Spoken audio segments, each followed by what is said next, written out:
Hi guys, and welcome back to another video. My name's Destiny, and today we're going to talk about Blood of the Root by Ladarian Williams. I am so sorry for mispronouncing your first name. I am exhausted and did not look it up. This book is one that was sent to me kindly by the publisher for review. And I was able to get my hands on it before it was released, and I loved every minute of it. If you have read the Legendborn cycle, and you liked that story, if you liked Tony Amanemi's Children of Blood and Bone, that kind of vein of fantasy, you will love this. This follows Malik. Malik is older YA, so he is 18 or 17 at the start of the story. He has been through foster care. His mother 10 years ago mysteriously disappeared, and he set out to go save his foster brother Ty from an abusive situation. And once he saves Ty and they're getting on the road to go to Cali to start their own life, he gets word that he has a grandmother who has been looking for him and wants him to down in Louisiana. So they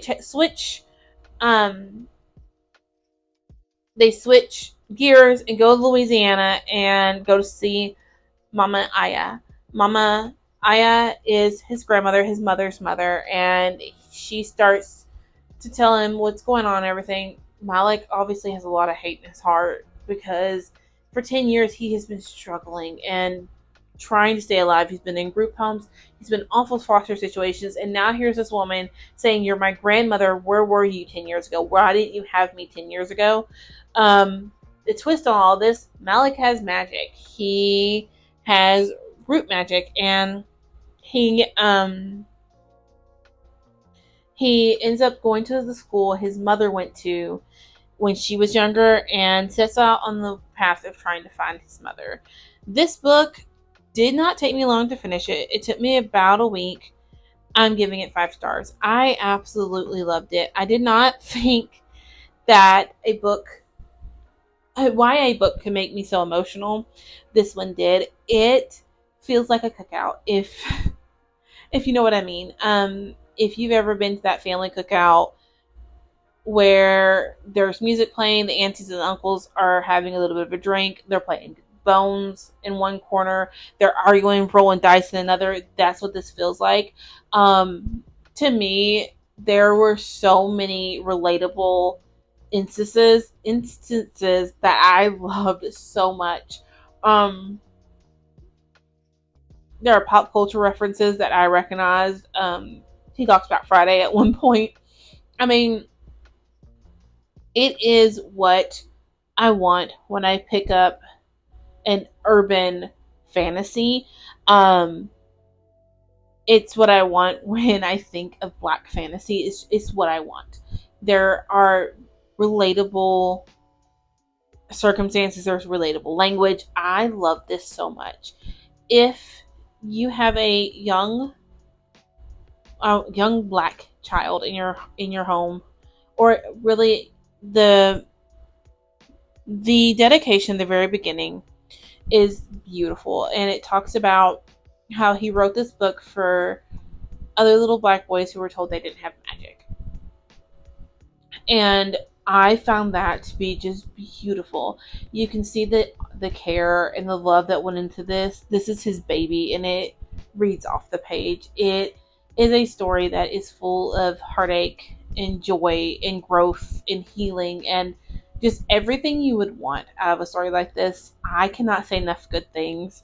I love this so much. I finished it literally today at work, and here it is almost 9 o'clock at night, and I had to film a review because I loved it that much. If you want to hear me say bad things, I don't really have anything. I don't think there's nothing bad I can say other than I'm mad that I got this before it was released, and now I'll have to wait for the second one. I'm not happy about that.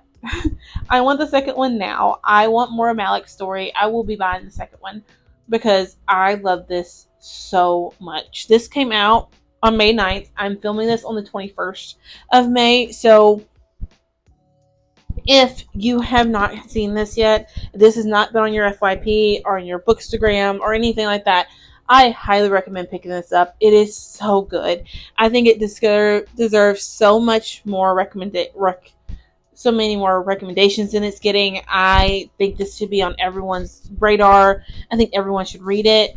And there's not a tagline on here, and I think there should have been. And let me see. Let me find it. Because he's talking to Mama Aya, and she says the perfect line for the tagline. And I remember annotating it in here because I thought this needed a tagline, and that's the perfect one. Okay, so the tagline should have been resilience is a form of magic that's in our blood, child, and that's something they ain't gonna take away. That should have been the tagline. Like, this book, it deserves so much more. I will have a full playlist on Spotify that I will tag as soon as I get done.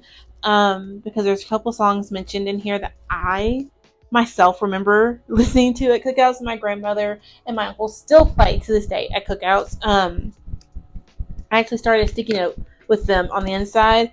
Soul Heaven by Johnny Taylor. I used to rock Little Mama to that.